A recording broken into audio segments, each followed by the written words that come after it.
Hello YouTubers, this is SHEM. For the past few weeks I've been testing the newest tablet from Samsung, and it's time for my full detailed review of the Galaxy Tab S 8.4 with LTE. I hope you'll enjoy the video. The tablet comes packaged in a grey card box imitating wood known from other Galaxy series devices from Samsung.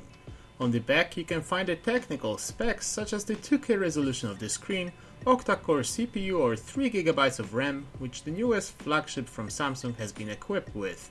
In Europe, both the Wi-Fi only and the LTE versions come with Exynos 5-octa 5422, but in some markets this variant is equipped with Snapdragon 800. The device is only 6.6mm thick. Let's have a look inside the box. There are factory seals present on each side. The first thing you see after opening is your brand new tablet in a white protective bag. I'm gonna put the device aside for a minute and show you the remaining box contents. Once you remove the card divider, you'll find the USB charging cable, the wall charger, and the warranty and short instruction manual. So now let's move on to the build and design of the Galaxy Tab S 8.4. The device is available in two color options, brown and gold and white and gold, and you can choose from 16 and 32GB storage options in Wi-Fi only and LTE variants. As soon as you first touch the new Galaxy Tab, you realize that you're dealing with a premium device. On top front you can find the speakerphone, 2.1MP camera, sensors and the Samsung logo. Below lies the 8.4-inch 2K display covered with Gorilla Glass 3, under which lie two capacitive buttons and the characteristic Samsung home button. As I've mentioned earlier, the device is only 6.6mm in thickness.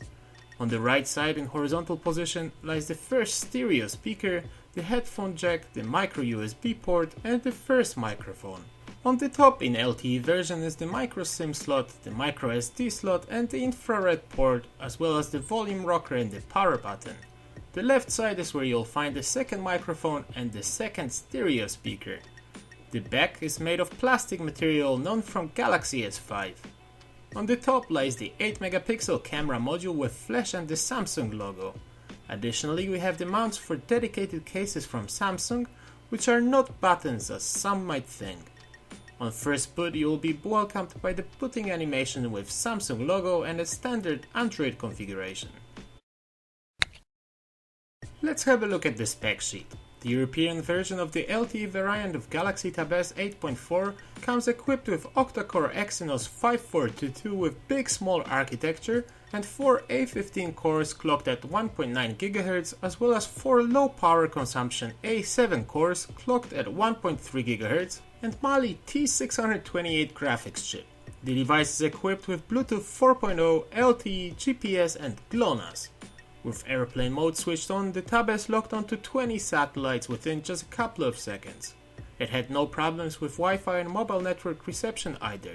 The device works on Android 4.4.2 KitKat with TouchWiz skin from Samsung. In Antutu benchmark, the tablet achieved 34,375, which is a decent result but puts it below the Galaxy S5 or Xperia Z2. Of course, benchmarks are not always the best indicator of performance in daily use. Galaxy Tab S has a variety of interesting functions helping with multitasking, which I'll present to you in a minute, but the interface shows noticeable lags and is not as smooth as you would desire. When testing in demanding games such as Modern Combat 5 or Riptide GP2 with maximum graphics settings, the tablet performed well. I didn't notice frame drops or lags and the temperature barely increased at all.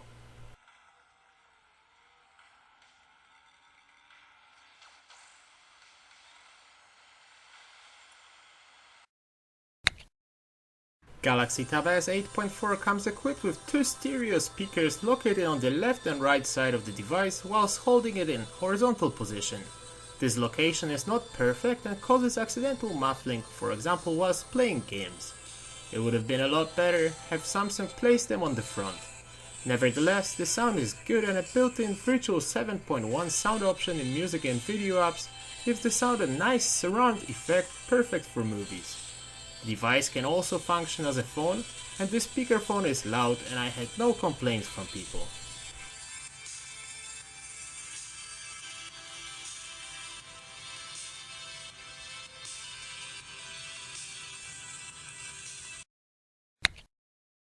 The 8.4-inch Gorilla Glass 3 covered display on Galaxy Tab S has a massive resolution of 1600 by 2560 pixels, which gives it a pixel density of 359 pixels per inch. The technology used in the display is Super AMOLED and it is breathtaking. So far I've seen this sort of pixel density only on smartphones, and even though I think that phones with 2K displays are nonsense, here you can really tell the difference. The display is vivid, has great color reproduction, viewing angles, and high brightness, and is the best I've ever seen on a tablet device. Of course, the colors are oversaturated, which is typical for AMOLEDs, but this makes your images and videos look even better. In settings, you'll also be able to find glove mode, which increases the screen sensitivity and lets you use the device through material. As I've previously mentioned, the Galaxy Tab S 8.4 works on Android 4.4.2 KitKat.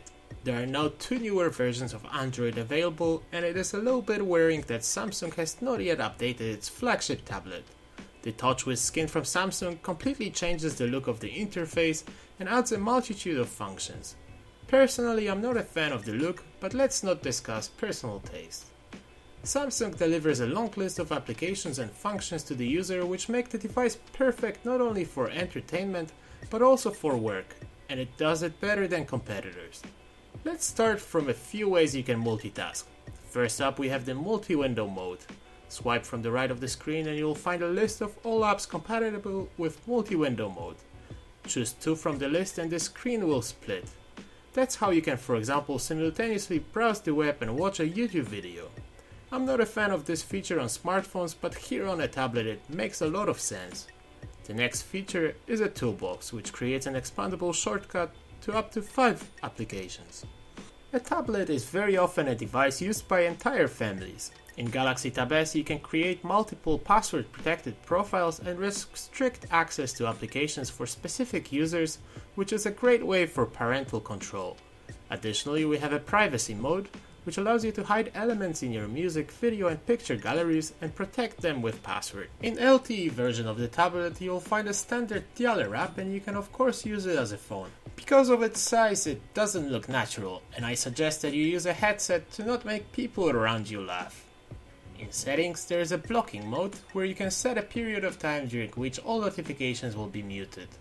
The tablet also has a few built-in gestures for calls and a useful gesture to take a screenshot when swiping from the edge of the screen with the side of your hand.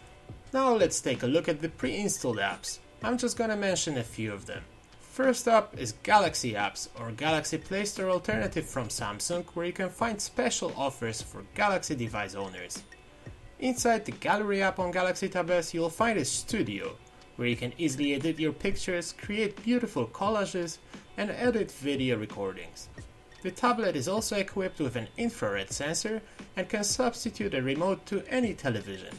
Just open the Watch On app, go through a quick configuration, and you can start controlling the TV.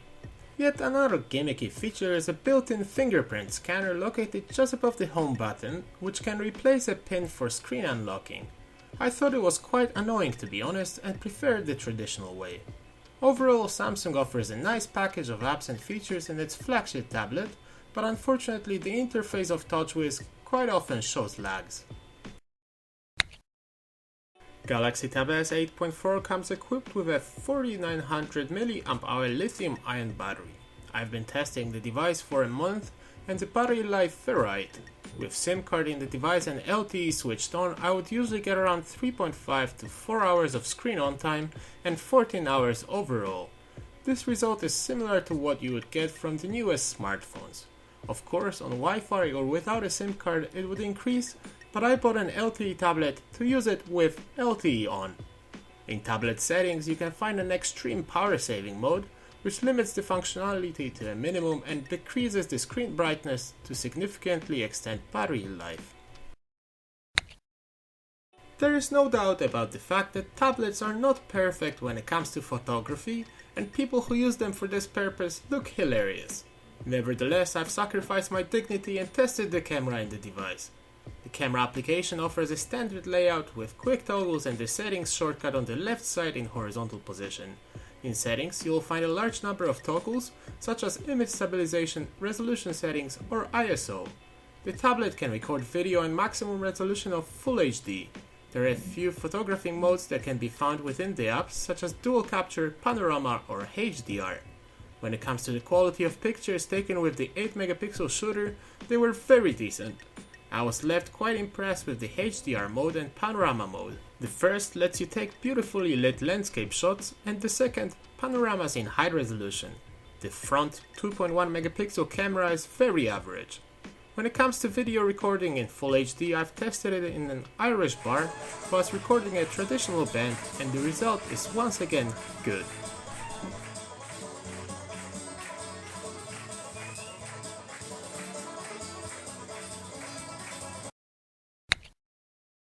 So as usual, at the end a short summary and the answer to whether Galaxy Tab S 8.4 LTE is a tablet for you.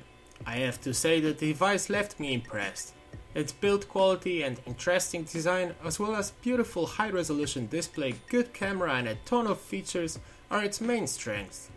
When it comes to its weaknesses, the Galaxy Tab S 8.4 lacks water resistance that can be found in some of the competition, for instance Xperia Z2 tablet.